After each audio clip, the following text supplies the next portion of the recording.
In the name of the Father, and of the Son, and of the Holy Ghost. Amen. Of course, today is Mother's Day, at least on the secular calendar. And I hope that all of us have cards in the mail, or that we plan to phone home or to visit our mothers on this day to provide for them a special gift. And if our mother has gone before us, may we offer a prayer. May we offer our Holy Communions or Rosary for her eternal rest in God. Honoring my mother is necessary for me. No matter how old we become, devotion is owed to our mothers. Without her presence, we literally would not be. Remember her labor pains that lasted far beyond birth pangs, but well into our teenage years and beyond. Remember the comfort she gave and the formation that she provided. In justice, I owe her an everlasting honor and respect.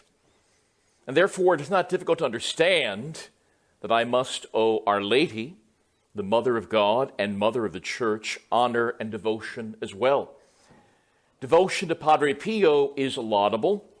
It is good to have devotion to Saint Therese of the Child Jesus, but such devotion is not necessary for my salvation. But devotion to Our Lady is necessary for my salvation.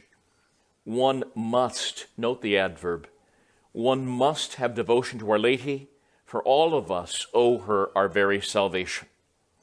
Always remember her fiat, her surrendering to God's will. Let it be done to me according to thy word.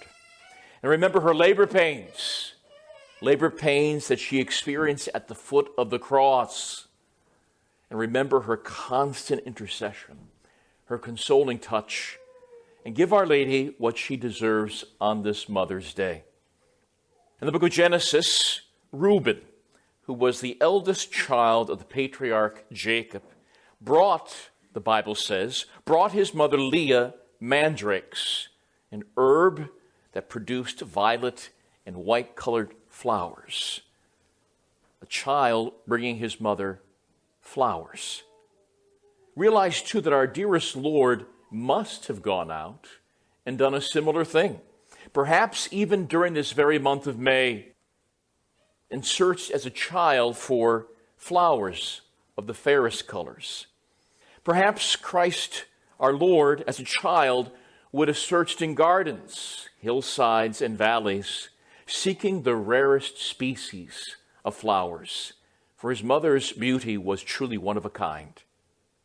Christ our Lord would then have prepared a bouquet and presented them to his mother Mary. The first instance of devotions to Our Lady in the month of May. All the ends have seen the true devotion of Christ towards Our Lady, who truly honored his father and his mother. We ought to imitate the example of our Master. Knowing that devotion to Our Lady is absolutely necessary in justice, May is the perfect month, the proper month for the Church to have such devotions. Because in a real way, May is the loveliest of all months. New life is instilled in nature. Flowers are fully in bloom. Birds and other animals are most active. Of all the months, only the wonder, only the beauty of May could even approach to reflect the Most Holy Mother of God. In addition, note that May marks the final defeat of winter. Many locals can tell us that snowstorms, even ice storms, have occurred even in the month of April. But May puts an end to winter, just like Mary put an end to the winter of sin. Mary is the spring, the Immaculate Mother of a new creation, afresh with a life of grace. And why is this? Because she brings the Son of God, that melts frozen hearts. The light of the Word issues forth from Our Lady to end the darkness and to allow the flowers of virtue to grow in the hearts of men. You know, at times you hear this from more modern Catholic individuals, modern liturgists especially, who always have a disdain for devotions, especially Marian devotions. You can always tell a person is headed for reprobation and loss and perdition when he shows disdain towards the Mother of God.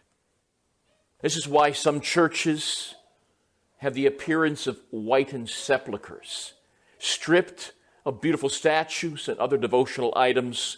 It seems cold within some churches, not like May, but almost like winter.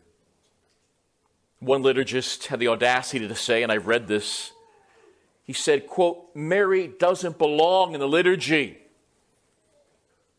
When, oh when, will these individuals realize that if it were not for Our Lady, liturgists wouldn't have a job? There would be no Holy Mass, and we would not be adopted children of God, the Father in Christ. But for those who do love their supernatural mother, devotion to Our Lady is almost natural. It's almost second nature. Why, even the season of spring honors thee, Our Lady, with its flowers, with the songs of its birds. And so in this month of May, let us join with all of nature. Let us join with all redeemed humanity. Let us join with the Holy Roman Catholic Church, and let us join with Christ Jesus, the first child to give true devotion to Mary, the Queen of the May. Perhaps we could give her the fairest flowers of virtues within us. And yes, perhaps we could give her that true devotion that holds nothing back, to deliver and consecrate to her our body and soul, our goods both interior and exterior, and even the value of all our actions, past, present, and future. Leaving to her always, leaving to her the entire and full right of disposing of us and all that belongs to us according to her good pleasure, for the greater glory of God in time and eternity. This is not too much devotion to ask, since we truly owe her everything. In the name of the Father, and of the Son, and of the Holy Ghost. Amen.